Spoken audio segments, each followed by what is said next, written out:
Assalamualaikum warahmatullahi wabarakatuh. Kembali lagi bersama saya Misbahuddin, peserta Latsar CPNS tahun 2022 angkatan 11 dari kelompok 3 dengan jabatan penyusun program anggaran dan pelaporan unit kerja Dinas Pekerjaan Umum dan Penataan Ruang. Baik, langsung saja. Berbeda dengan video-video saya sebelumnya, di sini saya akan lebih banyak bercerita atau presentase. Pembahasan saya kali ini yaitu mengenai core values ASN akuntabilitas. Apa sih akuntabilitas itu secara umum? Akuntabilitas secara umum adalah kewajiban untuk bertanggung jawab kepada seseorang atau organisasi yang memberikan amanat. Itu secara umum.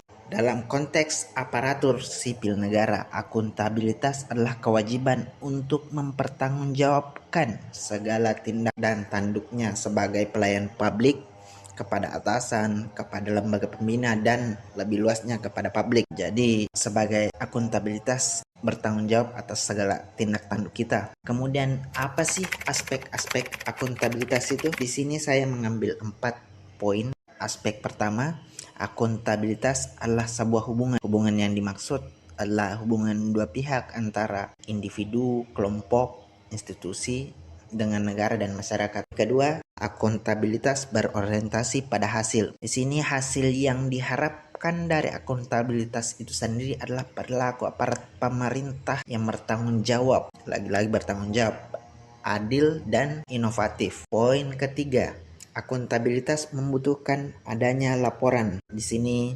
menyebutkan bahwa laporan kinerja adalah perwujudan dari akuntabilitas. Nah, di sini karena saya dari bagian penyusun program anggaran dan pelaporan, menarik untuk membahas laporan kinerja ini karena apa? Menurut saya ini poin yang sangat penting, di mana dalam isi laporan kinerja itu ada target kerja, ada SDM, sumber daya apa yang perlukan, kemudian realisasi dari target kinerja itu sendiri. Kemudian untuk apa sih akuntabilitas itu? Di sini menurut pendapat Bovens, akuntabilitas itu memiliki 3 fungsi. Yang pertama untuk menyediakan kontrol demokratis, yang kedua untuk mencegah korupsi dan penyalahgunaan kekuasaan, kemudian untuk meningkatkan efisiensi dan efektivitas. Poin ketiga ini saya rasa kita semua sudah tahu bahwa memang akuntabilitas itu penting untuk meningkatkan efisiensi dan efektivitas. Kemudian untuk menciptakan lingkungan akuntabel ada 9 poin. Yang pertama itu kepemimpinan. Lingkungan yang akuntabel tercipta dari atas ke bawah, di mana pimpinan memainkan peranan yang penting dalam menciptakan akuntabel. Di sini pimpinan memberikan peran mempromosikan lingkungannya akuntabel dapat dilakukan dengan memberi contoh pada orang lain atau lead by example. Adanya komitmen yang tinggi dalam melakukan pekerjaan sehingga memberikan efek positif bagi pihak lain untuk berkomitmen pula. Jadi di sini apa yang dilihat dari pemimpin itu sendiri akan dilakukan oleh bawahan. Jadi semacam contoh lah. Kemudian poin kedua, transparansi. Tujuan dari adanya transparansi itu sendiri adalah mendorong komunikasi yang lebih besar dan kerjasama antara kelompok internal dan eksternal, meningkatkan akuntabilitas dalam pengambilan keputusan-keputusan, kemudian meningkatkan kepercayaan dan keyakinan kepada pimpinan secara keseluruhan.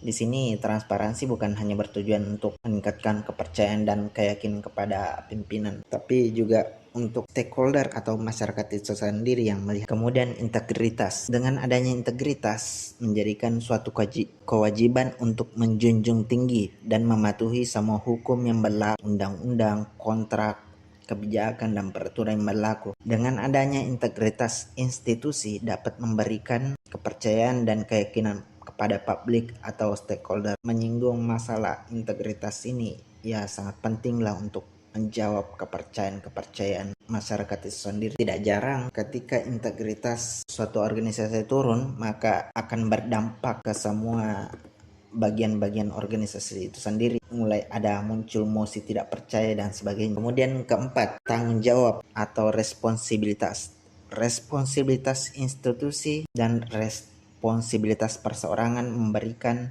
kewajiban bagi setiap individu dan lembaga bahwa ada suatu konsekuensi dari setiap tindakan yang telah dilakukan. Adanya tuntutan untuk bertanggung jawab atas keputusan yang telah dibuat. Kemudian poin kelima, keadilan. Keadilan adalah landasan utama dari akuntabilitas. Keadilan harus dipelihara dan dipromosikan oleh pimpinan kepada lingkungan organisasinya. Jadi keadilan itu sangat penting untuk dimiliki oleh setiap orang, apalagi kita yang berada di lingkup pemerintahan dan bagian pelayanan. Kemudian poin keenam, kepercayaan. Rasa keadilan akan membawa pada sebuah kepercayaan. Jadi poin kelima ini yaitu keadilan semacam bersambung dengan kepercayaan. Hubunglah, rasa keadilan akan membawa pada sebuah kepercayaan. Kepercayaan ini akan melahirkan akuntabilitas, atau dengan kata lain, lingkungan akuntabilitas tidak akan lahir dari hal-hal yang tidak dipercaya. Ya, berhubungan juga dengan yang tadi, yang poin integritas. Kemudian keseimbangan. Untuk mencapai akuntabilitas dalam lingkungan kerja, maka diperlukan adanya keseimbangan antara akuntabilitas dan kewenangan serta harapan dan kapasitas. Setiap individu yang ada di lingkungan kerja harus dapat menggunakan kewenangannya untuk meningkatkan kinerja. Adanya peningkatan kerja juga membutuhkan adanya perubahan kewenangan sesuai kebutuhan yang dibutuhkan. Kemudian poin ke-8, kejelasan. Kejelasan juga merupakan salah satu elemen untuk menciptakan atau mempertahankan akuntabilitas agar individu atau kelompok dalam melaksanakan wewenang dan tanggung jawabnya, mereka harus memiliki gambaran yang jelas tentang apa yang menjadi tujuan dan apa hasil yang diharapkan. Dengan demikian, fokus utama untuk kejelasan adalah mengetahui kewenangan, peran dan tanggung jawab, misi organisasi, kinerja yang diharapkan, dan sistem pelaporan kinerja yang baik itu individu maupun organisasi. Kemudian poin ke-9, konsistensi. Konsistensi menjamin stabilitas.